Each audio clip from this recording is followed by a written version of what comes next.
பண்ணலாமே. ஒரு diamond ரியாலிட்டியோட claps தெரியுமா உங்களுக்கு? ஆடியோ கரெக்டா இருக்கா?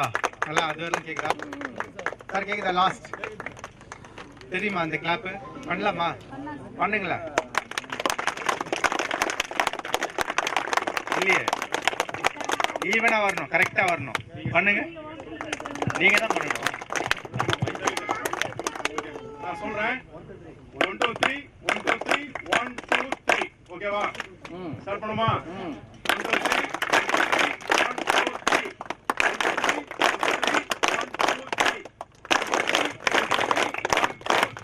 கை வலிக்குங்களா? சூப்பர் சூப்பர் சார், கை வலிக்காது. இந்த இருக்கும்போது இந்த நரம்புகள்லாம் வந்து பாத்தீங்கன்னா தூண்டி விடப்படும். அதுக்கு தான் எனர்ஜி சார். சூப்பர். இப்போ தண்ணி ஏதாவது வேணும்னா எடுத்துருங்க, இல்லை யாராவது எடுத்து கொடுத்துருங்க. தண்ணி யாருக்காவது தண்ணி பாட்டில் வேணும்னா. லான்ச்சுக்காக வந்திருக்கிறோம். லேண்ட் பர்ச்சேஸ் பண்ணுறதுக்கு கஸ்டமர் யாராவது இங்கே வந்திருக்கீங்களா? இல்லை, நோ. ஸோ எல்லாருமே வந்து நம்ம பிஸ்னஸ் பண்ண தான் வந்திருக்கோம், கரெக்டா? இங்கே லேண்டை பார்த்துட்டு என்ன பண்ணலான்னு முடிவு. நம்ம எதுக்காக வந்திருக்கிறோம்? லான்ச் பண்ண வந்திருக்கிறோம். அந்த லான்ச் பண்ணிட்டு அதுக்கப்புறம் என்ன பர்பஸ்? அது கூட இல்ல. நம்ம யாரும் வருது பாருங்க, இன்கம். மெயின் பர்பஸ் என்னன்னா சம்பாதிக்கிறதுக்காக, இன்கம்காக வந்திருக்கிறோம், கரெக்டா? எஸ், கரெக்ட்டுங்களா? அதுக்கு தான் வந்திருக்கிறோம். அப்ப இங்க வந்து மொத்தம் எத்தனை பிளாட்ஸ்ன்னு தெரியும் உங்க எல்லாருக்குமே ஓரளவுக்கு தெரிஞ்சிருக்கும்னு நினைக்கிறேன். அப்ப டோட்டலா வந்து நம்ம இங்க எவ்வளவு மேக்சிமம் இப்ப இங்க வந்து போட்டா போட்டி தான் இருக்கணும். நான் இத்தனை பண்றேன், நான் இவ்வளவு பண்றேன், 10 பண்றேன், 20 பண்றேன், நான் இவ்வளவு இன்கம் எடுக்கிறேன் அப்படின்ற ஒரு அந்த ஒரு ஹெல்த்தியான ஒரு காம்படிஷன் தான் இருக்கணும். ஸோ இப்போ இதுக்கப்புறம் அந்த இது வரணும். இங்க எல்லாருமே வந்திருக்கிற எல்லாருமே இந்த பிளாட்ல நிச்சயமா மினிமம் 1 lakh மேல சம்பாதிக்கணும். மினிமம் நான் சொல்றது 1 lakhன்றது லீஸ்ட் அமௌண்ட். அதை விட நினைச்சோம்னா ஈஸியா பண்ணலாம். வந்த லொகேஷன் இப்ப பார்த்த வரல உங்களுக்கு எப்படி இருக்கு? நல்லா இருக்கா? நான் மிஸ்டர் கிரி சாரை இன்வைட் பண்றேன். அவர் உங்களுக்கு டீடைல் இன்வைட் பண்ணுவார். இன்னும் கொஞ்சம் சவுண்டா? Good afternoon all. பரவாயில்ல, எல்லாரும் எனர்ஜெட்டிக்காக தான் இருக்கீங்க. என் பேர் கிரி. இப்போ இந்த ப்ராஜெக்ட் பற்றி எக்ஸ்பிளைன் பண்ணுறதுக்கான ஒரு வாய்ப்பு எனக்கு கொடுத்ததுக்கு முதல்ல கிருபாகரன் சாருக்கும், கண்ணன் சாருக்கும், மதன் சாருக்கும் எல்லாருக்கும் நான் நன்றி சொல்லிக்கிறேன். இந்த ப்ராஜெக்ட் வந்து பார்த்தீங்கன்னா ஒரு ப்ரீஷியஸான ப்ராஜெக்ட்டுங்க. இது கம்பெனி பேர் வந்து டைமண்ட் ரியாலிட்டி, உங்கள் எல்லாருக்கும் தெரியும். இது வந்து பார்த்தீங்கன்னா ப்ராஜெக்ட் நேம் வந்து SS City. இந்த SS City அப்படின்றது வந்து பார்த்தீங்கன்னா நம்ம இருக்கிற இந்த வில்லேஜ் பேர் வந்து சாலவாக்கம் வில்லேஜ் இது. ஸோ இந்த சாலவாக்கம் வில்லேஜ்ன்றது வந்து பார்த்தீங்கன்னா ஒரு அப்கமிங் டெவலப்பிங் வில்லேஜ். அது எப்படின்னா இதை சுற்றின டெவலப்மெண்ட்ஸ் எல்லாம் வந்து உங்களுக்கு நிறைய இருக்குது. அது வந்து என்ன சொல்லுவாங்கன்னா யூனிக் செல்லிங் பாயிண்ட் சொல்லுவாங்க, USPன்னு சொல்லுவாங்க. அந்த USPன்றது வந்து பார்த்தீங்கன்னா இந்த ப்ராஜெக்ட்ஸ்க்கு வந்து ரொம்ப நிறையவும் பாசிட்டிவாகவும் நிறைய விஷயம் இதில் இருக்க சொல்கிறதுக்கு, நீங்கள் கிளைண்ட்டை கன்வின்ஸ் பண்ணுறதுக்கு. ஸோ கிளைண்ட்டை நீங்கள் கன்வின்ஸ் பண்ணுறதுக்கு என்னென்ன யூஸ் பண்ணணும் அப்படின்றத இப்போ நான் உங்களுக்கு சொல்கிறேன். ப்ளஸ் ப்ராஜெக்டை அப்படியே வந்து எக்ஸ்பிளைனும் பண்ணுறேன் உங்களுக்கு. இந்த ப்ராஜெக்ட் வந்து பார்த்தீங்கன்னா கிழக்காடி வில்லேஜ்ன்ற இந்த இடத்துல இருக்குது, சாலவாக்கம். நீங்கள் வந்து சாலவாக்கம்ன்றதே சொல்லிக்கலாம், கிழக்காடின்றது சொல்லணுன்றதில்ல. சாலவாக்கம்னா எல்லாருக்கும் தெரியும், அது நோன் வில்லேஜ் அது. ஸோ இது மெயின் ரோட்லேருந்து பார்த்தீங்கன்னா உங்களுக்கு வந்து ஒரு 7 கிலோமீட்டர்ஸில் வரும். நீங்கள் எங்கன்னா நம்ம செங்கல்பட்டுலேருந்து நீங்கள் வரப்போ நம்ம GST ரோட்லேருந்து நீங்கள் ரைட் எடுத்தீங்க அப்படின்னு சொல்லி சொன்னீங்கன்னா அங்கேருந்து அந்த மெயின் ரோட் மையூர் ரோடு சொல்லுவாங்க, அது மையூர் ஊராட்சி. மையூர் ரோட்லேருந்து நீங்கள் வரீங்க அப்படின்னா நீங்கள் இந்த சைட்டை வந்து ரீச் பண்ணுறதுக்கு ஒரு 6.9லேருந்து 7 கிலோமீட்டர்ஸ் வரும் உங்களுக்கு. மொத்தம் இதுக்கு வந்து 3 ரூட் இருக்குது இது வரத்துக்கு. ஒன்று வந்து மையூர் வழியாக நீங்கள் வரலாம். அதுக்கப்புறமா வந்து பார்த்தீங்கன்னா இந்த புக்கத்துறை சொல்லுவாங்க, இந்த ஜூனியர் குப்பண்ணாக்கு ஆப்போசிட், அது லேண்ட்மார்க் வந்து ஜூனியர் குப்பண்ணா அங்கே வரும். அதுக்கு ஆப்போசிட்டில் ஒரு ரோடு ஒன்று போகும், உத்திரமரூர் போகிற ரோடு. அது வந்து பார்த்தீங்கன்னா உங்களுக்கு வந்து புக்கத்துறைன்னு சொல்லுவாங்க. அங்கேருந்து நீங்கள் உள்ளே வந்தீங்கனாலும் அகைன் உங்களுக்கு வந்து 7 கிலோமீட்டர்ஸ் வரும். அதே மாதிரி வந்து அதுக்கு முன்னாடியே நடராஜபுரம் சொல்லிட்டு ஒரு இடம் வரும். புக்கத்துறையிலேருந்து நீங்கள் வந்தீங்கன்னா நடராஜபுரம் சொல்லிட்டு அங்கே ஒரு இடம் இருக்குது. அதில் நீங்கள் ரைட் எடுத்தீங்கன்னா இன்னும் நீங்கள் 6.5 கிலோமீட்டர்ஸில் உள்ளே வந்துடலாம். இது வந்து ஒரு ஷார்ட்டஸ்ட் ரூட் இது. அதே மாதிரி இங்கே இந்த ரூட்லேருந்து நீங்கள் வர்றது உங்களுக்கு வந்து ஈஸியாக இருக்கும். இங்கேயே நீங்கள் வந்துட்டு ஆலப்பாக்கம்க்கு முன்னாடியே லெஃப்ட் ஒரு ரோடு ஒன்று போகும், வடபாதி வில்லேஜ்ன்றது சொல்லுவாங்க. அந்த வடபாதி வில்லேஜ் வழியா வந்து ரைட் எடுத்தாலும் நீங்கள் நம்ம சைட் அங்கே ரீச் பண்ணிடலாம்.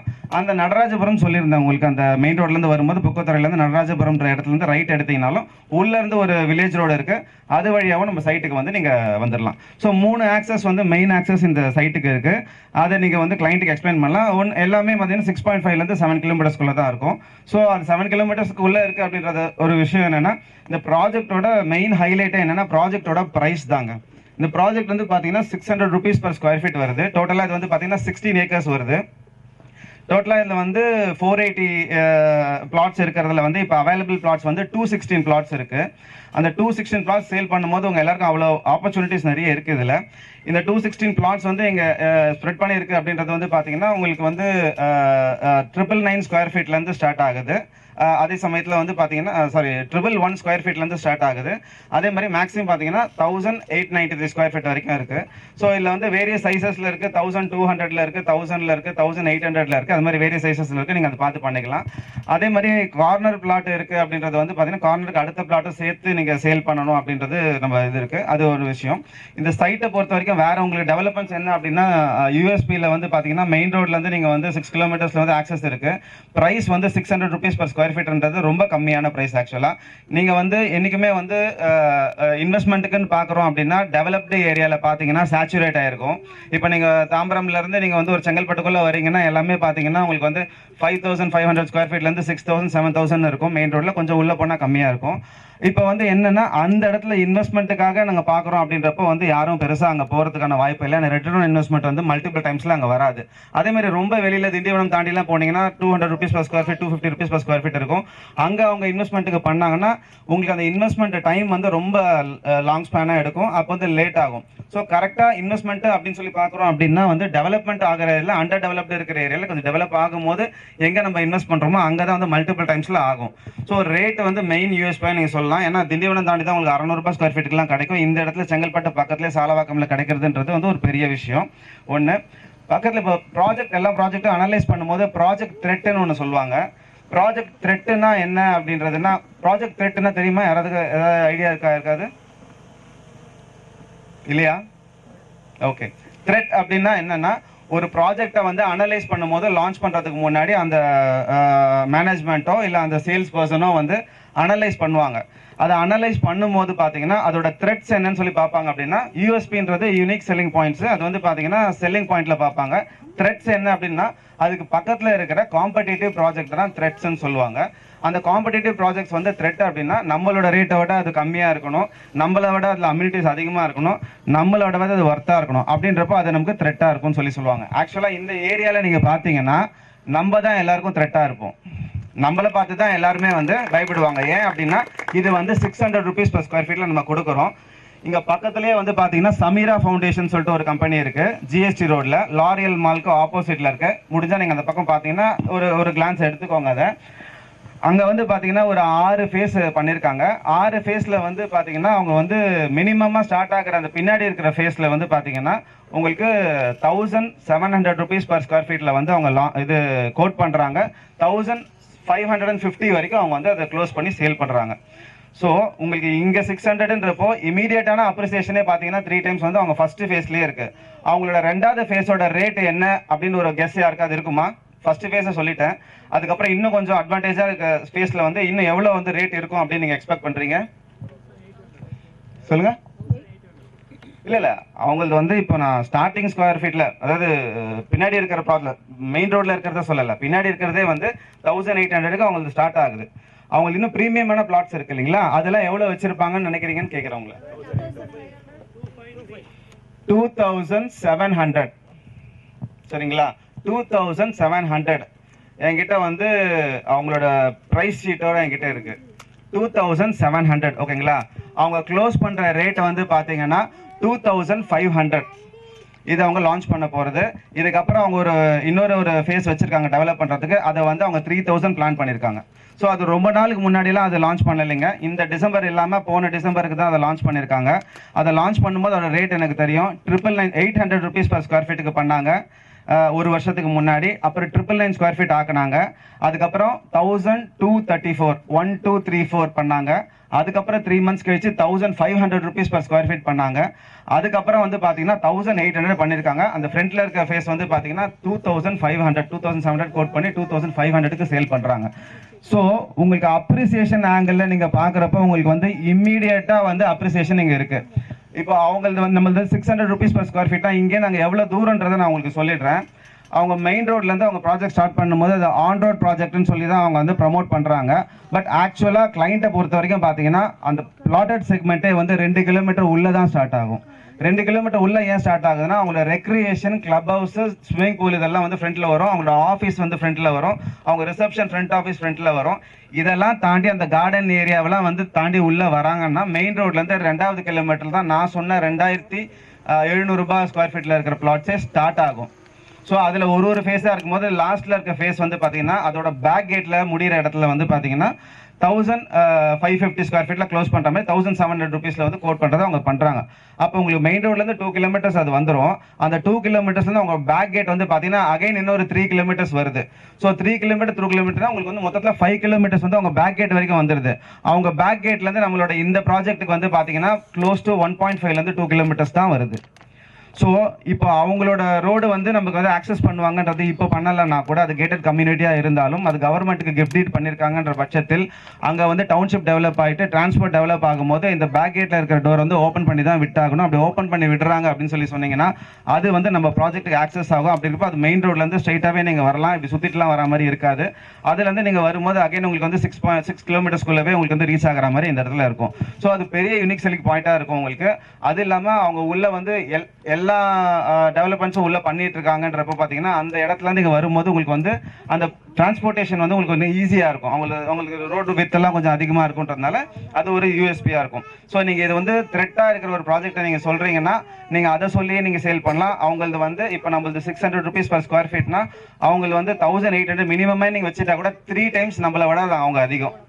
ஒன்றும் பெரிய விஷயம் இல்லை சார். நீங்கள் கம்பேரிட்டிவாக நீங்கள் பேசும்போது சொல்லலாம். அவங்க அந்த அதிகமான ரேட் அவங்க வைக்கிறாங்க அப்படின்னாலும் அவங்க என்ன கொடுக்குறாங்கன்னா ஸ்விமிங் பூல் கொடுக்குறாங்க. அம்யூனிட்டிஸில் வந்து உங்களுக்கு வந்தீங்கன்னா அந்த ரோட் டெவலப்மெண்ட்டில் அதுக்கப்புறம் வந்து ரெக்ரியேஷன் அம்யூனிட்டிஸில் வந்து ஜிம் இது எக்யூப்மெண்ட் இதெல்லாம் கொடுக்குறாங்க. ஆக்சுவலாக ஒரு லே அவுட்டுக்கு வந்து அதெல்லாம் தேவையில்லை. ஒரு ஃப்ளாட்டுக்கு என்னோட எக்ஸ்பீரியன்ஸில் நான் என்ன சொல்கிறேன்னா நான் ஒர்க் பண்ண எல்லா பெரிய பெரிய கம்பெனிலையும் அப்பார்ட்மெண்ட் செல்லிங்கில் இருக்கும்போது அங்கே இருக்கிற ஸ்விமிங் பூலும் அங்கே இருக்கிற ஜிம்மும் சும்மா தூங்கிட்டு தான் சார் இருக்கும். அதுக்கு மெயின்டெனன்ஸ் எல்லாம் கட்டிட்டு இருப்பாங்க. அப்படி இருக்க ஒரு பிளாட்டர் செக்மெண்ட்ல வந்து ஒருத்தங்க ஜாயின் பண்ணி சேர்ந்து அதில் வந்து அவங்க வந்து அந்த ரெக்ரேஷன் எல்லாம் யூஸ் பண்ணுறாங்கன்றதெல்லாம் ஃபர்ஸ்ட் ஒரு நாள் 2 நாள் யூஸ் பண்ணுவாங்க. அதுக்கப்புறம் அவங்க அது பெருசாக யூஸ் பண்ண மாட்டாங்க. அதுக்கு ஒரு சார்ஜஸ் அவங்க போடுறாங்க. 1 lakhலேருந்து 2 lakh வந்து கிளப் ஹவுஸ் சார்ஜஸ் தனியாக அவங்க போடுறாங்க. ஸோ இதெல்லாம் கட்டி அந்த பிளாட்டர் செக்மெண்ட்ல அவங்க போகிறாங்கன்னா அது வந்து அவங்களுக்கு வந்து அன்வான்டான எக்ஸ்பென்சஸ் தான். அது நம்ம கிட்ட என்னன்னா நமக்கு பேசிக்காக என்ன வேணும்னா உங்களுக்கு வந்து ப்ராடான ரோடு வேணும். அதுக்கப்புறம் உங்களுக்கு வந்து உங்கள் பிளாட்ஸ் வந்து கிளியராக டைட்டில் கிளியராக இருக்கணும். அவ்வளோதான் விஷயம். ஸோ நம்ம கிட்ட டைட்டில் கிளியராக இருக்கும். அதே மாதிரி வந்து ப்ராட் ரோடில் இருக்குது. அதே மாதிரி உங்களுக்கு பேசிக்காக உங்களுக்கு என்ன பிளாட்டுக்கு வேணுமோ அதுக்கான இடம் இங்கே இருக்குது. அப்படின்றப்போ தேவையில்லாமல் அம்யூனிட்டிஸை வந்து அதிகமாக வச்சு அது கொடுக்க வேண்டியது நீங்கள் பண்ண வேண்டியதில்லை.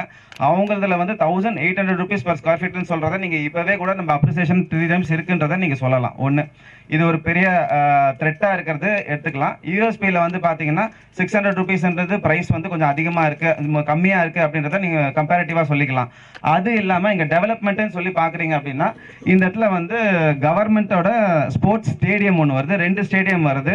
ஒன்று வந்து நம்ம வந்த வழியில் வந்து வேன் நிறுத்தியிருந்தாங்க தெரியுங்களா? அந்த வேன் நிறுத்தின இடத்துல வந்து பார்த்தீங்கன்னா லெஃப்ட் சைட்லேருந்து ஒர்க் போயிட்டு இருக்கோம். மரத்தெல்லாம் வெட்டி வச்சுருப்பாங்க. அந்த இடத்துல வந்து பார்த்தீங்கன்னா ஒரு ஸ்டேடியம் வருது. அது இல்லாமல் இங்கே இந்த சைடில் ஆப்போசிட்டில் வந்து பார்த்தீங்கன்னா உங்களுக்கு வந்து ஒரு பெரிய ஸ்டேடியம் வருது.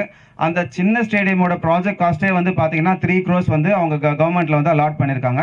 இந்த பெரிய ஸ்டேடியம்க்கு வந்து பார்த்தீங்கன்னா அதை விட எப்படியும் 2 times இருக்கும். ஒரு 6லேருந்து 7 crores இருக்கும். ஏன் இதை நான் உங்களுக்கு ஹைலைட் பண்ணி சொல்கிறேன் அப்படின்னா எல்லாருமே வந்து அப்ரிசியேஷனுக்காக ஒரு இடத்துல ரிட்டர்ன் ஆன் இன்வெஸ்ட்மெண்ட்டுக்கு பார்க்குறாங்க அப்படின்னா இங்கே எப்போ வீடு வரும், இதுதான் ஃபஸ்ட்டு கேள்வி. இங்கே எப்போ வீடு வரும், இது எப்போ வீடு பார்த்தா இப்படி இருக்கே சார், வீடு வருமா, அதுதான் கேட்கறது முதல் கேள்வி. அந்த முதல் கேள்விக்கான பதில் என்ன அப்படின்னு சொல்லி சொன்னீங்கன்னா இங்கே முதல்ல வீடே வர்றது வந்து லேட்டாக தான் வரும். ஃபஸ்ட்டு கமர்ஷியல் டெவலப் ஆகிடும். ஏன் கமர்ஷியல் டெவலப் ஆகுதுன்னா அந்த ஸ்டேடியம் வந்து பெரிய ஸ்டேடியம் வந்து என்னென்னா ஃபெடரல்லேருந்து டோர்னமெண்ட்லேருந்து எல்லாமே இங்கே தான் வந்து நடத்துறதுக்காக பிளான் வச்சுருக்காங்க. அந்த ஸ்டேடியமே வந்து முதல்வர் தமிழில் அந்த ஸ்டேடியம் வந்து அப்படி முதல்வர் ஸ்டேடியம்ன்றது தான் அவங்க சொல்கிறாங்க. அப்படின்றப்போ அவர் வந்து 2 years கழிச்சு ப்ராஜெக்ட் அது 2 years கழிச்சு முடிஞ்சிச்சுன்னா வந்து ஓப்பன் பண்ணுறாங்கன்னா மொத்த சவுத் இந்தியாவில் சவுத் தமிழ்நாட்டில் ஃபுல்லாக தமிழ்நாட்டில் நடக்கிற எல்லா ஃபெடரலும் டோர்னமெண்ட்ஸும் வந்து அந்த ஸ்டேடியமில் தான் அவங்க கண்டக்ட் பண்ணுவாங்க. அந்த இடத்துல கண்டக்ட் பண்ணுறாங்கன்றப்ப க்ரௌடு ஜாஸ்தியாக இருக்கும். க்ரௌடு ஜாஸ்தியாக இருக்குது அப்படி ரிப்பீட்டடாக நடக்குது அப்படின்றப்ப வந்து பார்த்தீங்கன்னா அங்கே கமர்ஷியல் டெவலப் ஆகும் first. So commercial first develop ஆகும்போது ரெசிடென்ஷியல் ஆட்டோமேட்டிக்காக ஆகிடுங்க. ஏன்னா ரெசிடென்ஷியல் ஆன பிறகு தான் கமர்ஷியல் ஆகும். கமர்ஷியலே இங்கே ஆகுது அப்படின்றப்ப ரெசிடென்ஷியல் ஒரு விஷயமே கிடையாது. ரெசிடென்ஷியல் வந்து இதில் ஈஸியாக வந்து வர ஆரம்பிச்சிடும். சரிங்களா? ஸோ கமர்ஷியல் டெவலப்மெண்ட்டில் என்னென்னா அங்கே கடைங்க வரும், அங்கே வந்து பார்த்தீங்கன்னா உங்களுக்கு வந்து மால்ஸ் அது மாதிரி நிறைய விஷயம் வரும். அப்படின்றப்போ உங்களுக்கு வந்து அந்த ஃபுட் கோர்ட் வரும், எல்லாமே வரும். ஏன்னா ஒரு பார்ட்டிசிபென்ட்ஸ் வராங்க, 10 பேர் வராங்க, ஆடியன்ஸ் வராங்க அப்படின்னா அந்த இடத்துல க்ரௌடு இருக்கும். ஸோ அந்த க்ரௌடு அங்கே வருது அப்படின்றப்ப அதுக்கு வந்து அவங்க பண்ணுறதுக்கான கமர்ஷியல்ஸ் டெவலப் ஆகும்போது ஆட்டோமேட்டிக்காக வந்து உங்களுக்கு வந்து ரெசிடென்ஷியல் அங்கே டெவலப் ஆக ஆரம்பிச்சிருங்க. ஸோ ரெசிடென்ஷியல் டெவலப் ஆக ஆரம்பிக்குது அப்படின்னாலே கமர்ஷியலாக ரெசிடென்ஷியல் ஒரு நல்ல சேலரிட் பர்சன் அப்படின்றத கம்பேர் பண்ணும்போது ஒரு நல்ல பிஸ்னஸ் பர்சனாக இருக்கும்போது அவங்க கமர்ஷியல் டெவலப்மெண்ட்டாக தான் ஃபஸ்ட்டு பெருசாக பார்ப்பாங்க. ஏன்னா கமர்ஷியல் டெவலப்மெண்ட்டில் தான் எல்லாமே ஜாஸ்தியாக இருக்கும். ஸோ இங்கே வரவங்க எல்லாருமே என்ன பண்ணுவாங்கன்னா ஒரு பிளாட்டை வாங்குறவங்க கீழே வந்து ஷாப்பு போட்டுட்டு மேலே வந்து வீடு கட்டுற மாதிரி கூட பண்ணலாம். நியரஸ்ட் ஸ்டேடியமில் இருக்கிறப்போ கொஞ்சம் மெயினில் இருக்கிறவங்களாம் அப்படி பண்ணுவாங்க ஆக்சுவலாக. ஸோ அதை பேஸ் பண்ணி இப்போ இன்வெஸ்ட்மெண்ட் ஜாஸ்தியாக இங்கே பண்ண ஆரம்பிச்சிருக்காங்க. எனக்கு காம்படிட்டிவ் கம்பெனியில் தெரிஞ்ச வரைக்கும் பார்த்தீங்கன்னா ஒரு குரூப் ஜெயின் குரூப்பில் வந்து ஒரு 20 பிளாட் 30 பிளாட்ன்றது பக்கத்துல எல்லாம் புக் பண்ணிட்டு வராங்க. அவங்க ஜெயின் குரூப் உள்ளே வராங்கன்னா காரணம் இல்லாமல் உள்ளே வர மாட்டாங்க. அவங்க எதுக்காக வருவாங்கன்னா கமர்ஷியல் டெவலப்மெண்ட் அந்த இடத்துல இருக்குது அப்படின்றதுக்காக மட்டும்தான் உள்ளே வருவாங்க. அவங்க அதெல்லாம் அனலைஸ் பண்ணி இங்கே என்ன நடக்குது, இந்த ஸ்டேடியம் இருக்குன்னா இதை பேஸ் பண்ணி என்ன வருது, கமர்ஷியல் என்ன ரெசிடென்ஷியல் வரப்போகுது அப்படின்றது எல்லாமே அவங்க தெரிஞ்சு வச்சுக்கிட்டு அதுக்காக தான் அதுக்கு இன்வெஸ்ட்மெண்ட் இங்கே பண்ணுறாங்க. அப்படின்றப்போ வந்து அவங்க அந்த டிசிஷன் எடுக்கிறாங்க, பிஸ்னஸ் மேனாக இருந்து டிசிஷன் எடுக்கிறாங்கன்னா கண்டிப்பாக இங்கே அப்ரிசியேஷன் இருக்கும் அப்படின்றது வந்து ஒரு பெரிய அட்வான்டேஜாக இங்கே இருக்கும். ஸோ நீங்கள் எல்லாருமே வந்து பார்த்தீங்கன்னா கஸ்டமர்கிட்ட கால் பிச் பண்ணும்போது த்ரெட்டாக இருக்கிறது வந்து நம்மளோட சமீரா ஃபவுண்டேஷன் நீங்கள் எடுத்துக்கலாம். ஏன்னா அவங்க வந்து பார்த்தீங்கன்னா ரேட்டை வந்து சாதாரணமாக ஏற்றுவாங்க. இப்போ நான் ஏற்றுனதெல்லாம் ஒரு ரேட் கிடையாது, அவங்க வச்சிருக்கிறதெல்லாம் இப்போ ரேட் இல்லை. இன்னும் டெவலப்மெண்ட் உள்ள வந்து ஆர்ச் கூட அவங்க பில்ட் பண்ணல. அந்த ஆர்ச் பில்ட் பண்ணிட்டு உள்ள டெவலப்மெண்ட்லாம் கொண்டு வரும்போது 3500 4000 வரைக்கும் ஆன் ரோடுன்னு சொல்லி விற்பாங்க. வரவங்க எல்லாம் உள்ள ஆன் ரோடாக தான் நினச்சி உள்ளே வருவாங்க. உள்ளே போனதுக்கப்புறம் அந்த ஆன் ரோடுன்ற விஷயம் மறந்துடுவாங்க. உள்ளே இருக்கப்போ அந்த 3000 ருபீஸ்க்கு per ஸ்கொயர் ஃபீட்டுக்கு விற்பாங்க. நம்ம அது கிளைண்ட் இருக்காங்களா, ரிஜிஸ்ட்ரேஷன் நடக்குமா, இவங்கெல்லாம் வாங்குவாங்களா அப்படின்னு கேட்குறவங்க எல்லாருக்குமே சொல்கிறேன், வாங்கிட்டு இருக்காங்க, ரிஜிஸ்ட்ரேஷன் பண்ணியிருக்கிறாங்க. சரிங்களா? நம்ம முதல்ல நம்மளை நம்பணும், நம்ம ப்ராஜெக்டை நம்பணும். சரிங்களா? அது வாங்குவாங்களா வாங்க மாட்டாங்களா அப்படின்றத பற்றி நம்ம யோசிக்க கூடாது. வாங்குறவங்க இருக்கிறாங்க, அதை கண்டுபிடிக்க தெரியணும் நமக்கு. என்றைக்குமே வந்து ரெஜிஸ்டர் ஆஃபீஸ் இப்போ கூட போங்க, சாலவாக்கம் ரெஜிஸ்டர் ஆஃபீஸ் போங்க, ரெஜிஸ்ட்ரேஷன் நடந்துட்டு தான் இருக்கும். ஸோ அங்கே ஒரு நாளைக்கு இவ்வளோ ரெஜிஸ்ட்ரேஷன் நடக்குது அப்படின்னு சொன்னால் இந்த இடத்துல வந்து விற்கிறவங்களும் வாங்குறவங்களும் இருக்கிறாங்க தான். நம்ம வந்து சைட்டை பார்க்குறப்போ வந்து பார்த்தீங்கன்னா இருக்கிறாங்களா இல்லையா அப்படின்ற டவுட் வச்சுக்க கூடாது. வாங்குறாங்க, இந்த ரேட்டுக்கே அங்கே வாங்குறாங்க அப்படின்னு சொல்கிறப்போ 600 ருபீஸ் per ஸ்கொயர் ஃபீட்டில் வந்து நமக்கு இங்கே கொடுக்குறோம் அப்படின்றது வந்து ஒரு பெரிய பூன்ங்க, பெரிய வரம். ஆக்சுவலாக இது வந்து எவ்வளோ ரிவைஸ் பண்ணுவாங்க, எப்போ ரிவைஸ் பண்ணுவாங்க மேனேஜ்மெண்ட்லாம் எனக்கும் தெரியாது, அதை பற்றி ஐடியாவும் இல்லை. பட் எனக்கு தெரிஞ்சு என்னன்னா 600 ருபீஸ் per ஸ்கொயர் ஃபீட்ன்றதை ஃபாஸ்ட்டாக இங்கே ஃபில் பண்ண ஆரம்பிச்சாங்க, புக் பண்ண ஆரம்பிச்சாங்க அப்படின்னா அது ரேட் ரிவிஷன் வந்து பக்கத்தில் இருக்க ப்ராஜெக்டை வச்சு கூட பண்ணுறதுக்கான சான்சஸ் இருக்குது. ஆனால் இது ஒரு கரெக்டான ஆப்பர்ச்சுனிட்டி. இந்த டைமில் இதை நீங்கள் வந்து எல்லாருக்குமே வந்து பேசி சேல் பண்ணி எடுத்து சம்பாதிக்கிறதுக்கான பெரிய ஆப்பர்ச்சுனிட்டி வந்து இங்கே இருக்குது. ஸோ நீங்கள் இது த்ரெட்டாக அந்த கம்பெனி எடுத்துக்கோங்க, யூனிக் செல்லிங் பாயிண்ட்டை எடுத்துக்கோங்க. இன்னொரு பெரிய யூனிக் செல்லிங் பாயிண்ட் என்ன அப்படின்னா குளோபல் சிட்டியை நீங்கள் எடுத்துக்கலாம். எல்லாருக்குமே இங்கே தெரியும், மதுராந்தகத்துல இருந்து மேல்வாளம்பட்டுக்குலாம் அந்த வில்லேஜ் எல்லாம் ஃபுல்லாக என்கரேஜ் பண்ணி அங்கே குளோபல் சிட்டி வரப்போகுதுன்றது எல்லாருக்குமே தெரியும். அந்த கட்டிங்ஸ் எல்லாம் எல்லாருக்கிட்டையும் இங்கே இருக்கும்னு நினைக்கிறேன். பாதி பேர்கிட்ட இருக்கிறவங்க இல்லாதவங்ககிட்ட ஷேர் பண்ணிடுங்க. ஸோ அந்த குளோபல் சிட்டியோட டெவலப்மெண்ட் என்ன அப்படின்னு சொன்னால் நான் ஜஸ்ட் அதை பற்றி ஒன்று சொல்லிடுறேன். இப்போ நம்ம ஊரில் வந்து பாரிஸில் வந்து பார்த்தீங்கன்னா வந்து அங்கேருந்து தான் உங்களுக்கு வந்து சிட்டியே ஸ்டார்ட் ஆகும். அங்கே சிட்டி ஸ்டார்ட் ஆகும்போது போன ஒரு 30 வருஷத்துக்கு முன்னாடி வந்து பார்த்தீங்கன்னா பாரிஸில் தான் பஸ் ஸ்டாப் இருந்துச்சு. இங்கே பெரிய டெவலப்மெண்ட்ஸ் எல்லாம் இங்கே கிண்டியில் தாம்பரம்லாம் கிடையாது. ஓகேங்களா? பாரிஸ் தான் சிட்டி, பாரிஸ் தான் பஸ் ஸ்டாப், அங்கே தான் இருந்துச்சு. அப்போ அங்கேருந்து ப்ராஜெக்ட் ஸ்டார்ட் ஆகும்போது அதை சுற்றியில் இருக்க ப்ராஜெக்ட்ஸ் எல்லாமே டெவலப்மெண்ட் ஆகிட்டு வந்துட்டு இருந்துச்சு. அப்படின்றப்போ பாப்புலேஷன் அங்கே தான் வந்து சவுத்லேருந்து இமிக்ரேட் ஆகிறவங்க எல்லாருமே அங்கே மைக்ரேட் ஆகிறவங்க எல்லாருமே அங்கே தான் வந்து எல்லாமே வாங்க ஆரம்பித்தாங்க. அங்கே டெவலப்மெண்ட் ஜாஸ்தியாக ஆரம்பிச்சது. ஒரு ஸ்டேஜுக்கு அப்புறம் பாப்புலேஷன் கண்ட்ரோல் பண்ண முடியாமல் தான் அதுக்கடுத்தது அங்கே இருக்க பஸ் ஸ்டாப் வந்து கோயம்பேடுக்கு கொண்டு வந்தாங்க. அவுட்டர் நினைச்சு அது அவுட்டர் அப்போ அப்படின்ற மாதிரி. ஸோ அப்படி கொண்டு வந்ததுக்கப்புறம் அங்கே இருக்கிற அந்த க்ரௌடும் டெவலப்மெண்ட்டும் ஜாஸ்தி ஆகிடுச்சு. அதுக்கப்புறம் மெட்ரோ ட்ரெயின் எல்லாம் உள்ளே வந்து எல்லாமே பண்ணாங்க அப்படின்றதுக்காக தான் அதுக்கப்புறம் அடுத்த டெவலப்மெண்ட்டாக கிளாம்பாக்கத்துக்கு எடுத்துகிட்டு வந்தாங்க. எல்லாருக்குமே தெரியும், ஊருக்கு போகிற டைமில் லாங் வீக்கெண்டில் பொங்கல் அது மாதிரி டைமில் பெருங்கல்துறை கிராஸ் பண்ணுறதுன்றது ஒரு பெரிய தலைவலி, யாராலையுமே கிராஸ் பண்ண முடியாது. அப்போ சென்னைக்குள்ளே சவுத்தில் இருக்கவங்க எவ்வளோ பேர் இங்கே இருக்கிறாங்க அப்படின்றது எல்லாருக்குமே அந்த டைம் தான் தெரியும். ஊரே வந்து பார்த்தீங்கன்னா காலியாக இருக்கும் பொங்கல் டைமில். கொஞ்சம் பேர் தான் சென்னையில் இருப்பாங்க. ஸோ என்னன்னா அதுக்கு அடுத்த டெவலப்மெண்ட்டாக கிளாம்பாக்கம், ஃபர்ஸ்ட் பாரிஸும் கோயம்பேடும் கிளாம்பாக்கமும் கொண்டு வந்தாங்கன்றப்போ இந்த மதுராந்தகன்றது இப்போ செங்கல்பட்டு கிட்ட மறுபடியும் அது மாதிரி ஒரு பெரிய எடுத்துகிட்டு வராங்கன்னா பாப்புலேஷன் அதிகமாக ஆகும். மறுபடியும் உங்களுக்கு வந்து உள்ளேருந்து வருவாங்க. அந்த மாதிரி ஒரு ப்ராப்ளமை வந்து அவாய்ட் பண்ணுறதுக்காக என்ன பண்ணாங்கன்னா குளோபல் சிட்டின்ற ஒரு ப்ராஜெக்ட் வந்து மதுராந்தகத்தில் வந்து ஒரு ஃபியூ வில்லேஜஸ் வந்து என்கரேஜ் பண்ணி 2000 ஏக்கர்ஸில் வந்து அங்கே வந்து எல்லா அம்யூனிட்டிஸோடவுமே வந்து கவர்மெண்ட் வந்து ஒரு ப்ராஜெக்டை ஸ்டார்ட் பண்ணுறாங்க. அந்த ப்ராஜெக்டில் என்னென்ன வரும் அப்படின்னு பார்த்தீங்கன்னா உங்களுக்கு வந்து ஸ்கூல்ஸ் வரும், காலேஜஸ் வரும், ஐடி காரிடார் வரும், ஷாப்பிங் காம்ப்ளெக்ஸ் வரும், மால் வரும், மல்டிப்ளெக்ஸ் வரும். ஸோ எல்லா பேசிக் கம்யூனிட்டிஸும் பிளாட்டட் செக்மெண்ட்லேருந்து ரெசிடென்ஷியல்லேருந்து உங்களுக்கு அந்த 2000 ஏக்கர்ஸில் மொத்தமாக வரும். அந்த 2000 ஏக்கர்ஸ் அங்கே டெவலப் ஆகுது அப்படின்றப்ப பார்த்தீங்கன்னா அதை சுற்றி இருக்கிற ஏரியா எல்லாமே ஒரு 10-12 கிலோமீட்டர் ரேடியஸ்க்கு டெவலப்மெண்ட் ரொம்ப ஜாஸ்தியாக இருக்குங்க. இன்றைக்கி வந்து அதை லைட்டாக தான் அவேர்னஸ் எல்லாருக்குமே இருக்குது அப்படின்ற அதை கன்ஸ்ட்ரக்ட் பண்ணி ஒர்க்கை ஸ்டார்ட் பண்ணிட்டாங்கன்னா அதை ரிப்பீட்டடாக மொத்த பில்டரும் பேச ஆரம்பிப்பாங்க. அது பேச என்ன ஆகும்னா இந்த ஏரியாவோட வேல்யூவும் வர்த்தும் வந்து கொஞ்சம் கூட ஆரம்பிக்கும். அப்படி கூட ஆரம்பிக்குதுன்னா அதுலேருந்து 12 கிலோமீட்டர்ஸ் ரேடியஸ் எடுத்தீங்கன்னா நம்ம சாலாவாக்கம், கிழக்காடி வில்லேஜும் சேர்ந்து தான் வரும் உங்களுக்கு. ஸோ இங்கே வந்து பார்த்தீங்கன்னா டெவலப்மெண்ட்ஸ்னு சொல்லி எடுத்துக்கும் போது அதை பேஸ் பண்ணி அதை சுற்றி எல்லாருமே அங்கே பிளாட் வாங்க ஆரம்பிப்பாங்க. அங்கே ஐடி காரிடர் உள்ளே வருது. அங்கே வந்து சவுத் சைட்லேருந்து வரவங்க எல்லாமே அங்கே இமிகிரேட் ஆவாங்க. இங்கே உள்ள பெருங்கல்தூரில் இருக்க ஐடி காரிடர்ஸில் சில கம்பெனிஸ்லாம் அங்கே ஷிஃப்ட் ஆகும். அங்கே ஷிஃப்ட் ஆகும்போது அகைன் அங்கே வந்து ஒரு கார்பரேட் க்ரௌடு வரும். ஒரு கார்பரேட் க்ரௌடு வருது அப்படின்றப்போ ஒரு கமர்ஷியல் க்ரௌடு வரும். ஒரு கமர்ஷியல் க்ரௌடு அங்கே வரப்போ ஒரு ரெசிடென்ஷியல் க்ரௌடு அங்கே வரும். ஒரு ரெசிடென்ஷியல் க்ரௌடு அங்கே வரப்போ அங்கே ஆட்டோமேட்டிக்காக இன்ஃப்ராஸ்ட்ரக்சர் டெவலப் ஆகும். ஆட்டோமேட்டிக்காக இன்ஃப்ராஸ்ட்ரக்சர் டெவலப் ஆகுது அப்படின்னு சொன்னீங்கன்னா அந்த ஏரியா மொத்தமாகவே டெவலப் ஆகும். அந்த 12 கிலோமீட்டர் டெவலப் ஆகிற ஏரியா தான் நம்மளோட ப்ராஜெக்டில் சில ப்ராஜெக்ட்ஸ் இருக்குது. மதுராந்தகத்தில் இருக்குது, மேல்வலம்பட்டில் இருக்குது. இதுவும் அந்த 12 கிலோமீட்டர் ரேடியஸ்குள்ளே வரும்போது அந்த டெவலப்மெண்ட்டோட இம்பாக்ட் இங்கே கண்டிப்பாக இருக்கும். ஸோ எனக்கு தெரிஞ்சு ஒரு 4 இயர்ஸ் முன்னாடிலாம் அங்கே வந்து 200 rupees per square feet, 250 rupees per square feetலாம் அந்த இடத்துல இருந்தது எல்லாமே வந்து பார்த்தீங்கன்னா அந்த குளோபல் சிட்டி அனௌன்ஸ் பண்ண உடனேவே எல்லாமே 400-450 ஆச்சு. ஒரு லாஸ்ட் ஒரு 8 months முன்னாடி 450 இருந்த இடம்ல 650 rupees per square feet வந்து மதுராந்தகம் சுற்றியே வர ஆரம்பிச்சிருச்சு அந்த சைடில். அதே மாதிரி இந்த இடத்துல வந்து பார்த்தீங்கன்னா உங்களுக்கு இந்த ஸ்டேடியம் வரும்போது ஆட்டோமேட்டிக் அந்த கட்டிங் இருக்குது. அந்த கட்டிங் வந்து உங்களை மேனேஜர்ஸ் யாரும் அனுப்ப சொன்னால் அனுப்புவாங்க. அதை வந்து பார்த்தீங்கன்னா இங்கே இருக்கிற லோக்கல் எம்எல்ஏவும் நம்ம டிஎம்கேல இருக்கிற சில பேர் வந்து அதை ஓப்பன் பண்ணி திறந்து வச்சது வந்து அங்கே அதாவது அந்த ஒர்க்கை ஸ்டார்ட் பண்ணது வந்து பண்ணியிருக்காங்க. ஸோ அந்த டெவலப்மெண்ட்டும் குளோபல் சிட்டி டெவலப்மெண்ட்டும் சேர்த்து இந்த இடத்துல வந்து அப்ரிசியேஷன் வந்து உங்களுக்கு பெரிய அப்ரிசியேஷனாக கொடுக்கும். இதை நீங்கள் கிளைண்ட் கிட்ட பேசும்போது அந்த குளோபல் சிட்டி அப்ரிசியேஷனையும் இந்த நம்ம சாலாவாக்கம்லேருந்து ரேட் பர் ஸ்கொயர் ஃபீட் வந்து 600 rupees இருக்குது அப்படின்றதையும் இந்த ஸ்டேடியம் இருக்குன்றதையும் நீங்கள் பேசிட்டீங்கன்னா யூனிக் செல்லிங் பாயிண்ட்டாக உங்களுக்கு ரொம்ப ஈஸியாக இருக்கும் சேல் பண்ணுறதுக்கு. த்ரெட்டுன்னு சொன்னீங்கன்னா சமீராவை எடுத்து அவங்களோட ரேட் எல்லாம் சொல்லி அவங்க அம்யூனிட்டி சொல்லி எவ்வளோ அவங்க போட்டிருக்காங்கன்றதை தெரிஞ்சு வச்சுக்கிட்டீங்க அப்படின்னு சொன்னால் உங்களுக்கு எல்லாமே ப்ராடக்ட்டை பற்றி கொஞ்சம் நாலேஜ் இருக்கும், ஈஸியாக இருக்கும், சேல் பண்ணக்கூடிய அளவுக்கு உங்களுக்கு கரெக்டாக இருக்கும். ஸோ இதுதான் விஷயம். உங்களுக்கு ஏதாவது டவுட்ஸ் இருக்கா யாருக்காவது? இல்லை, எல்லாம் கிளியராக இருக்கீங்க சார்? அங்கே பாலாத்துலேருந்து உங்களுக்கு வந்து இங்கேருந்து மெயின் ரோட்லேருந்து 7 வரும் சார். பாலாறு வந்து ரொம்ப டிஸ்டன்ஸ் இல்லை சார். அங்கேருந்து ஒரு 500 மீட்டருக்குள்ளே தான் இருக்கும். ஒரு 7.5 அவ்வளோதான் சார் இருக்கும். சரிங்களா? மெயின் ரோட்லேருந்து 7 சார் சொன்னனே. ஸோ அது மாதிரி இருக்கும். ஸோ ஓகே, இதுக்கப்புறம் நீங்கள் எதுனாலும் உங்கள் மேனேஜர்ஸ் கிட்ட கேட்டுக்கோங்க, அவங்க வந்து பண்ணுவாங்க sir. Thanks for the opportunity to all again. Thanks.